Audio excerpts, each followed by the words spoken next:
Okay, hey, I'm Brian. Really excited to be with you. And today I am going to connect archetypal movement patterns with fundamental emotions. So if you want to see how movement can connect, help you connect, get insight, and heal from emotional experiences and help you develop an emotional literacy, check out this video. Now I'm going to share my screen and give you a taste of what we're going to look at. So here's this cool emotion wheel. Uh, Actually, let's get a bigger one. Let's go down here so you can see. So you can see we have 12, or excuse me, 10 archetypal movement patterns, and they're connected to the various the emotions and energies here. Boom. And you can see that here. So we've got stomp and slam connected to anger, rock and hug connected to sadness, soothe and connect that links with shame, swaying and rocking that links with grief, resting and breathing that links with tiredness, soothe and strengthen that links with pain, ground and center that links with peace, dance and reach out, which is with joy, stretch and yawn, which is with tense, wiggle and roll, which is in play, and then shake and tapping, which is in anxiety. These are practices for embodied authenticity. And if you want this, hey, you can have it.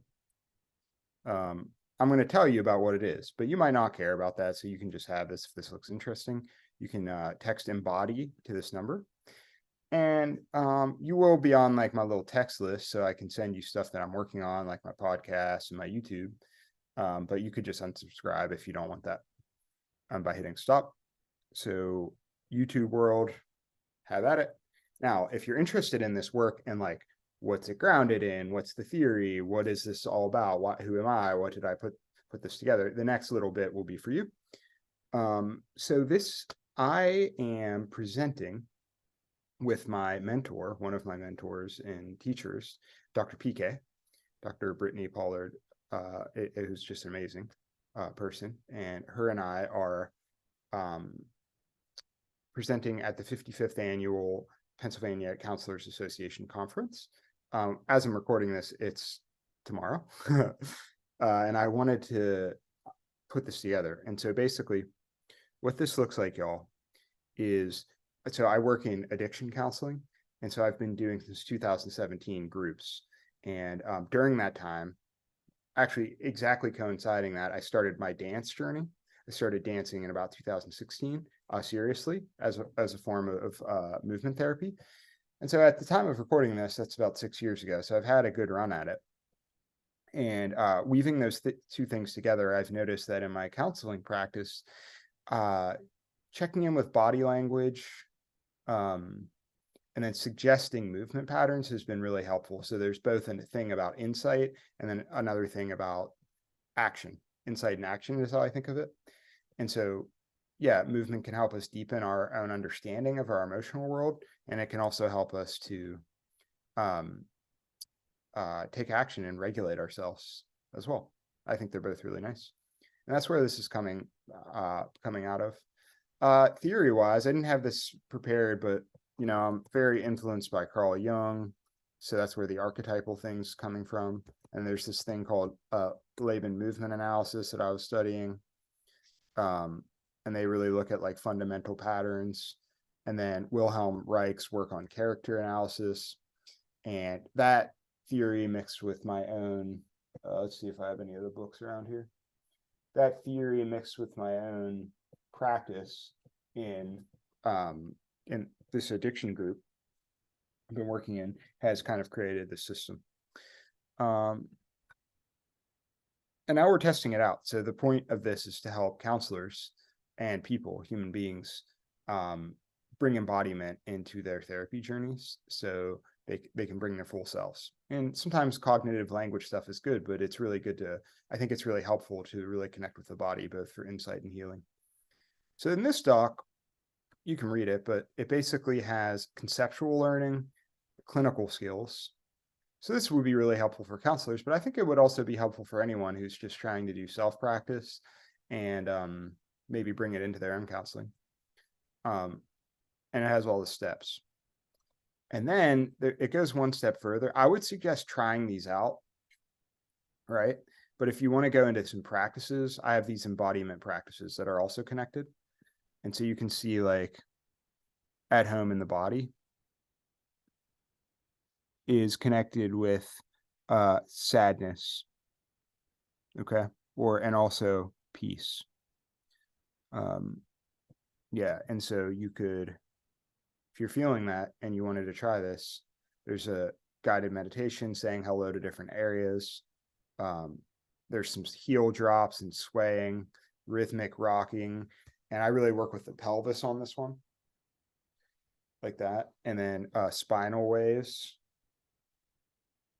And just doing this in the presence of another person, witnessing or on your own is really nice.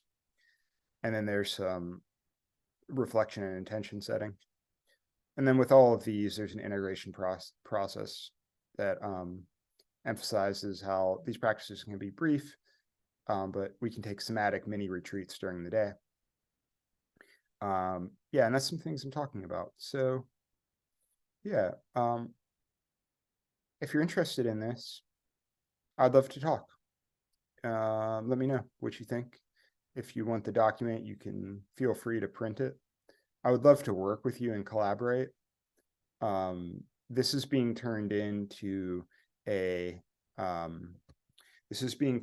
manual. So one thing that I'm working on is called the Spark Clinic, the Spark Free Clinic of Mental Health for the People. Spark Free Clinic for mental health for the people, something like that. And basically, it is designed to reduce mental health inequality and bring trauma-informed trauma healing using the body to community mental health. And community mental health, is folks who have obstacles to insurance. Maybe they have government insurance, and typically somatic therapists, because of the enormous training and just the fact that it's not reimbursed, they don't get an opportunity to work with community mental health populations who often are quite traumatized because of structural reasons. And so we're creating a manual at the Spark Clinic to help community mental health clinicians facilitate these kind of simple somatic mini retreats that are our birthright, in my opinion. So with that said, maybe I'll stop sharing. Oh, before I stop sharing, I would like to say a special thanks to the people who helped make this possible. Sabina Spearlin, please, I'm going to shout her out. Pioneer of psychoanalysis, huge influence on me. And this work, Wilhelm Reich, some of my therapists are here. Jonathan Mead, a great somatic practitioner, and other modern artists, therapists, people who have really changed my life and deeply informed this work. So I want to check them out and shout out to them. Yes, so we're creating a community that is elevating the wisdom of the body. Joining the little text thing is a great way. If you're watching this far, maybe subscribing if you're not already would be cool. And I'd like to work with you. We can get that manual in your hands and maybe we could collaborate. All right, friends. Thanks.